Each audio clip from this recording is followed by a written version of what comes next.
This is not going away. It's on the rise. As I was doing research, I found surprisingly a lot of companies that do estimates on the financial, they're for investors. They do forecasts on companies to determine their financial health and viability over a 10-year window. And a lot of these reports are being run on surrogacy companies who are planning to go public, or just to give people a sense of how strong and how growing the industry is. There's a lot of money in surrogacy, and there's going to be a lot more in it unless we stop it right here while it's still not a huge problem. Right now in the U.S., surrogacy is, in 2020 it was a $4 billion market. In 2024, it was a $14 billion market. So $10 billion increase in just a couple of years. And analysts predict that by 2034, it'll be Nate, you can put this first graph on the screen. It'll be a $129.9 billion market. Wow.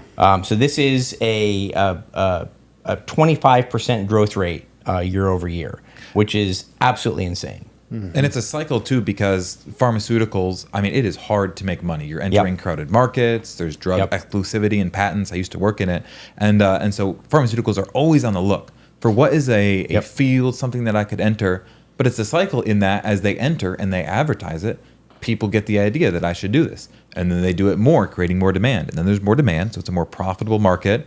And to be honest, it's the same thing with transgender surgeries. Yes. They're over $100K per person and lifetime care. Yep. You don't have doctors and you don't have pharmaceutical companies and hospitals looking at this procedure and being like, oh my goodness, this is just for the betterment of mankind. Right. They're looking at money. The love of money is the root of all kinds of evil, Paul says. That at the base of it, a lot of times they really just want money, and they're exploiting mothers who need the money, and then couples, at least in the case of straight couples, who are in a difficult spot. Yeah. These are not cheap either. So Nate, let's show graph number 2 here. This shows the average surrogacy cost by country. So in the United States, it costs, with IVF, which is most of them, about $145,000 that the intended family is paying out of pocket in order to fund this. This goes to the surrogate, the woman with the womb. That woman usually makes between $30,000 and $60,000. It goes to the clinic, and then a lot of it just goes to the cost of the IVF and all the actual procedures. And it also goes to cover medical care for the woman, so checkups, prenatal checkups, the delivery, things like that. So they're really expensive. What's interesting to me is that the U.S., like you said, Wes, is charging a ton more money than any of the other countries. And probably some of that is our medical system costs more. But a lot of it, too, is just that we are an attractive, quote-unquote, market to have your baby in, right? For the reasons that we mentioned earlier with gaining immediate citizenship as soon as the baby is born there. It's one of the terrible things that Trump has done is he commissioned through executive order for his administration to look into how to take these costs and to bring them down, including with government assistance, which is terrible. That is, there's no defense of that, or we obviously support Trump and a lot of things he does, but that might be the single worst thing he's done so far, is to commission how could we do this for more families cheaper. That's awful, and we should pray that should not come to pass. And I hope that it will be something that he just ticks off as having fulfilled the campaign promise, and then just kind of lets slide away or fall by the wayside. That remains to be seen. But it is very wrapped up in this whole surrogacy thing, because they have to get an embryo and then it has to be implanted in a woman. A lot of times they're even sometimes inducing her cycle or her pregnancy chemically. Like it's really anti to understatement of the year. It's completely anti-nature in this way. So we're going to dive into some clips from this Jordan Peterson interview, which is really good. Any comments on the numbers or just what it is before we jump into the clips, gentlemen? Well, it just shows like the danger of, I'm a capitalist, okay? But I will absolutely admit there is such a thing as crony capitalism. Like capitalism is not, it's not the gospel. Right. It is not some infallible, inherently moral system. I think that capitalism beats socialism, and especially socialism as we've seen it, demonstrated by, the Bolsheviks in Russia, or in China, like in communist socialist nations. What we've seen is leftist examples of socialism, and they're all absolutely terrible. And the old adage rings true that socialism is the forestench of communism and all those kinds of things when we're talking about the political, economic, cultural left. However, that said, we shouldn't pretend as though that simply by having a free market, that it's going to somehow right every single economic wrong. That's part of the problem with capitalism. This is why the state, it's funny, because like in 2020, it's like Lex Rex, Samuel Rutherford, and I agree with all those things. But it's just, there's a law above the king. And if you're not careful, like conservative Christians can basically, in terms of their political philosophy, they can be functionally libertarians, and then you just add like some, I'm a theocratic libertarian, you give it some kind of, qualifying statement before, to make sure that it's explicitly Christian, but this is why, like Romans 13, when it says that the state exists, he bears the sword, and not for nothing. He exists as God's avenger on the wrongdoer. So then the question is, can you do wrong in markets? Mm-hmm. Can you do wrong in commerce? Can you do economic wrong? Can corporations do wrong? Or is it just individuals, when it comes to, physically going into somebody's house and stealing from them? Right. Or when it comes to, that, my point is, I think conservative Christians have been just like the Christian version of Ron Swanson, right. But that is not. I have a permit. I can do what I want. Yeah, I can do what I want. Right. Leave me alone. Small government. And I remember thinking about this. It took me a couple of years. 2020, that was kind of my solution. Was we just this is government tyranny. And the solution is we just need a smaller state.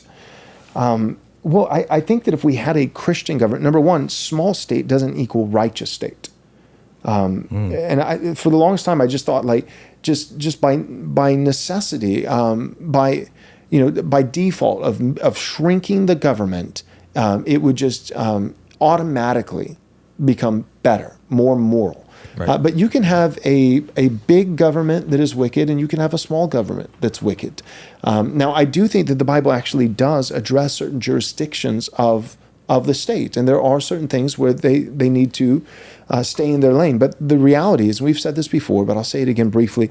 The reality is if we had a perfectly Christian government tomorrow, it would be smaller in many capacities.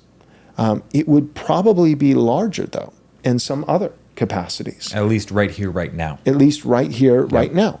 And one of those capacities is, a perfectly free market with no regulation whatsoever. I think that's a problem. I mean, there are plenty of guys that we love and that we respect. Christian guys who are like, well, tariffs, that's immoral. That's inherently that's outside of what the jurisdiction that the Bible gives to governments, and you shouldn't do it. It's this invisible, tax. Somebody makes a product over here, and they want to sell it over here, and and the government just gets a piece, right. and that's wrong. But here's the reality: is that if the government does nothing, if the government has not been given by God any jurisdiction in the realm of commerce, in the realm of markets, then this is what happens: is that somebody comes up with something wicked, and it sells. Yep. And then all of a sudden, it's a multi-billion-dollar industry. One of the most profitable tech companies by employee is OnlyFans. Like per employee, the amount of revenue that it makes. Yeah. Right. And you could say, to be fair and play, to give the counter, many of our friends, they would say, yeah, but the solution there is on the realm of morality, that you ban pornography. Right. And problem solved. Right. But there's also there is something to be said for there are some things that are going to become, they're not as blatantly obvious, morally obvious as pornography. Like, what do you do when Facebook, has achieved a monopoly in terms of, virtually, not completely, but virtually a monopoly? Or let's say, okay, instead of one company, it's 7. But what do you do when it's not 700, but it's 7 companies, or even just 3 companies like Meta, YouTube and Twitter, and it's the 2020 election, and they just collectively, decide, like, we're just gonna disappear down the rabbit hole, the Hunter Biden laptop case. Then the state actually has to step into these free corporations and say, I'm sorry, no, you can't do that. And it's like, well, it's my company. Don't I have the right to do? No, because you literally have a monopoly on speech, and speech needs to be free. And you're actually influencing elections. And so if you're free, then the election's not. And they actually have a vested interest in doing something about it. Well, the other thing about that is the emergence of the capitalism is American and small government is American. We have to remember the time period when that became popular. That was when America was fighting communism, when our ally was the USSR. And so what we were doing is we were saying, what does it mean to be an American? Well, it's not what Russia's doing. It's not the government owning everything. It's not centrally planned. It's not centrally planned, right? It's not this huge, massive government that controls every part of everyone's life. No, we're Americans and we're Christians, and so we're going to be for small government. We're going to be for capitalism. And I think that wasn't necessarily an inappropriate sentiment when the external enemy was communism and the USSR and the Cold War. Right. But we don't live in that time anymore, and so we need to think carefully about what the principles are and how they relate to us being America first and all of the things that Trump is saying. And so the Bible gives us, none of us have any qualms or any debate. We love this about the Christian faith and about the scripture.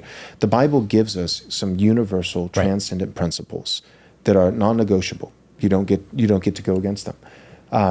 But we do need to bifurcate, distinguish, and be honest that there is a distinction between the principles themselves that are immutable and stem from the unchanging law of God that's transcendent above all people and all places and all governments and all time, versus the unique and specific applications of those. And there is variance. There just is. There is variance of how these principles should be practically applied by this government in this country at this time, depending on this context and what's going on. All right, the clock is running out. You need to go and register now for our Christ is King, How to Defeat Trash World Conference. It's happening the year of our Lord 2025, April 3rd, 4th, and 5th. That's a Thursday, Friday, and Saturday. And by God's grace, we're able to provide for you an all-star lineup. We've got Steve Dace, Calvin Robinson, Orrin McIntyre, Dr. Stephen Wolfe, Eric Kahn, David Reese, Andrew Isker, John Harris, A.D. Robles, Dan Burkholder, Dusty Devers, Ben Garrett, C.J. Engel, and yours truly, Pastor Joel Webben. Come on out, join us April 3rd, 4th, and 5th, 2025, Thursday through a Saturday. Go to rightresponseconference.com to register today. Again, that's rightresponseconference.com.